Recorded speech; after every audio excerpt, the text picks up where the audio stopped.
Bonjour tout le monde. Dans cette vidéo, nous allons voir les lettres de l'alphabet et spécialement leurs sons.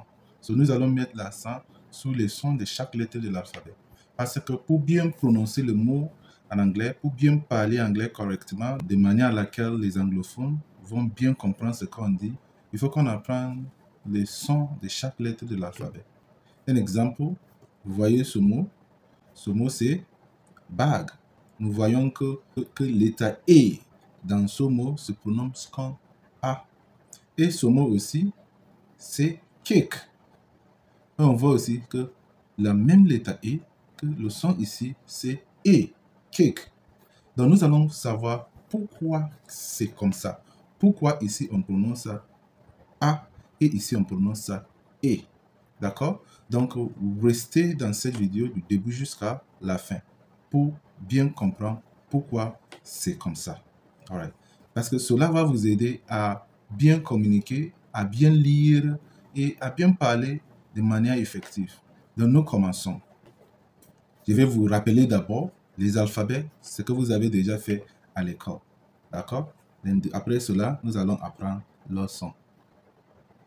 A, B, C, D, E, F, G, H, I, J, K, L, M, N, O, P, Q, R, S, T, U, V, W, X, Y, Z.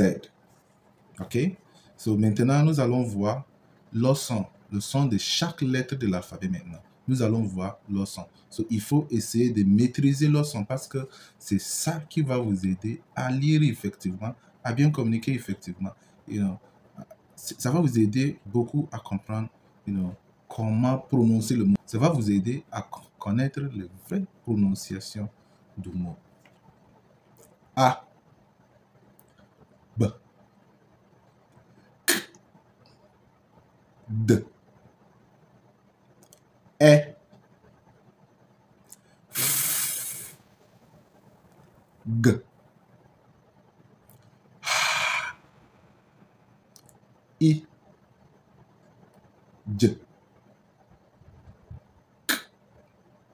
Maintenant, ici, nous allons voir que l'état C et l'état K, ils ont le même son. Comme L, M, N, A, B, U, R, S, T, A, V, W, X, Y, Z. D'accord? Donc, voici les sons de chaque lettre de l'alphabet. Vous pouvez répéter ici, écouter ici encore, jusqu'à vous allez le maîtriser. Maintenant, regardez comment ça se passe. Regardez comment on utilise ça en parlant. The sound of letter S is S. Letter I is I. Letter N is N. Letter G is G. G.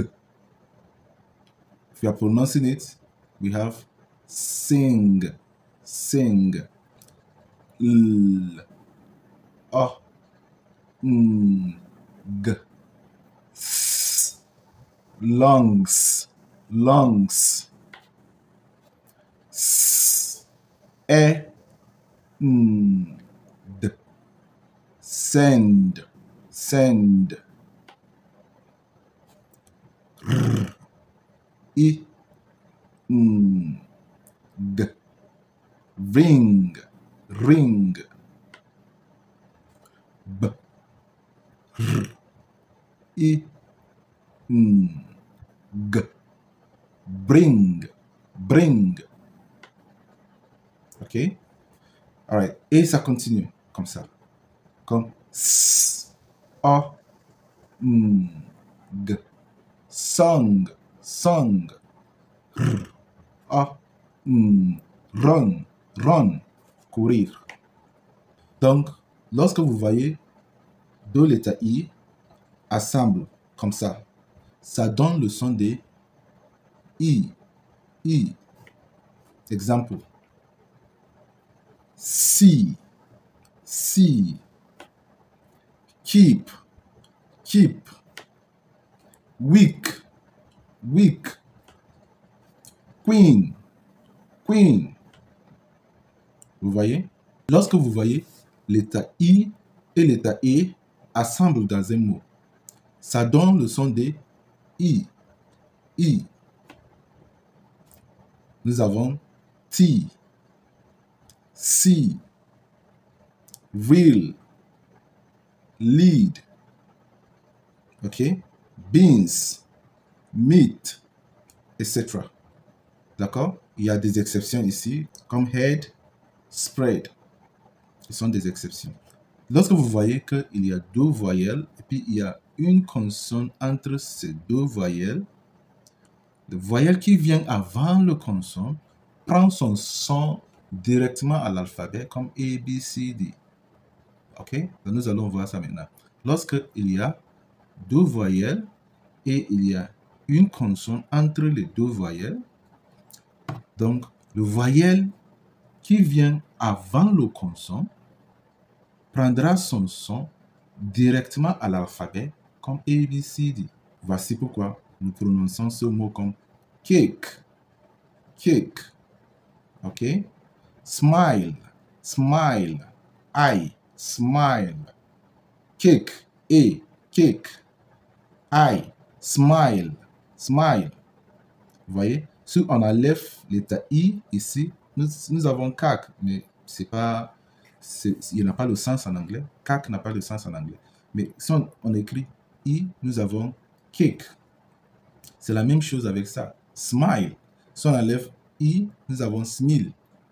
Mais si on ajoute l'état I, nous avons smile. OK? Donc, l'état I est toujours silencieux quand ça vient à la fin des mots. Et le mot qui le suit, c'est une consonne. L'état I, ça ne se prononce pas. Ça devient silencieuse. OK? So, voici pourquoi nous allons dire cake. On ne peut pas dire cake. Non. Cake. Smile. So, la prononciation termine avec le consonne. You know. Cake. Smile. Make. Alright? Good. Si vous la trouvez utile, likez, partagez et suivez ma page. Et si vous voulez bien vous exprimer en anglais, n'hésitez pas à nous contacter.